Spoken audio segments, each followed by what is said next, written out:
বিপ্লবী পরিষদ যারা আজকে ঐতিহাসিক 1947 পাকিস্তান যা প্রতিষ্ঠিত হয়েছিল দুই জাতির তত্ত্বের উপর। আমরা জানি, আমরা পাকিস্তানের যে পাঠ্যক্রম বইতে এখনো 23 মার্চ 1940 যে একে ফজলুল হক জনাব শেরে বাংলা উনি যে প্রস্তাবনা দিয়েছিলেন, পাকিস্তানের পাঠ্যক্রমে বইতে এখনো এটা লেখা আছে। এটা আমাদেরকে শেখানো যায় যে প্রথমে পাকিস্তান ভিত্তি শুরু হয়েছিল বেঙ্গলি মুসলিমদের থেকে, আর এটা অস্বীকার করার কোনো জিনিস নাই। মানে পাকিস্তান একটি স্বাধীন রাষ্ট্র, সেই রাষ্ট্রের যে অবদান সব থেকে বেশি যে রক্ত যারা দিয়েছে সেটা হচ্ছে বাঙালি মুসলমান।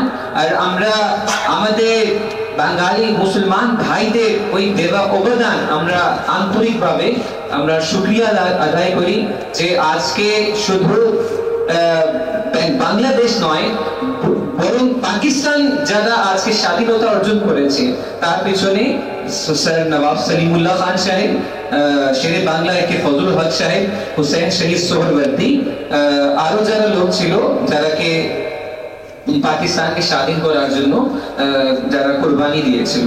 শেষ পর্যায়ে আমি যেটা বলতে চাচ্ছি যে 1971 ঘটে যাওয়া যে ঘটনাগুলি সেটা নিয়ে অবশ্যই অ্যাজ আ পাকিস্তানি আমরাও খুবই আন্তরিকভাবে দুঃখিত।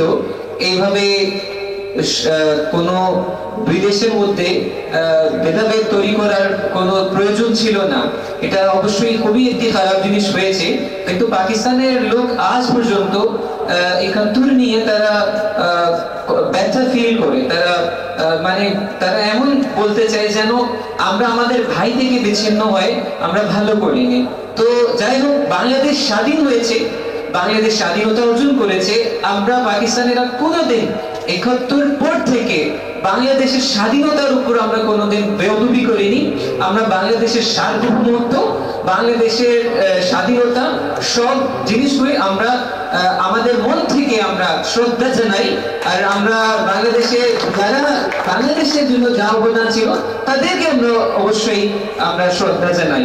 আর শেষ পর্যায়ে আমি একটি লাস্ট কথা বলতে চাই। এখন ভবিষ্যতে পাকিস্তান আর বাংলাদেশের মধ্যে তরুণদের মধ্যে আমাদের যে কাজ করা উচিত, যে আমরা এত বিশাল সংখ্যা মুসলিমদের, এই পাকিস্তানের 25 কোটি, বাংলাদেশের প্রায় 18 কোটি মুসলমানরা, তো এইভাবে ভারতে আছে প্রায় 20 থেকে 25 কোটি।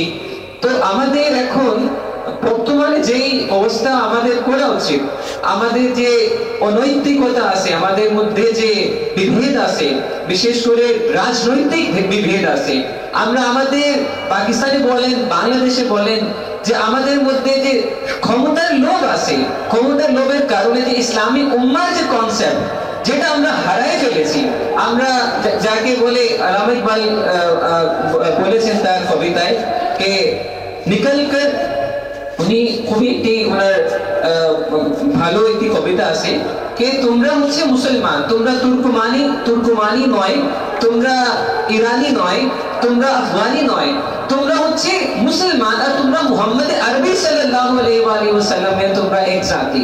তো ওই জাতি হিসেবে আমাদের সবাইকে ঐক্যবদ্ধ থাকতে হবে।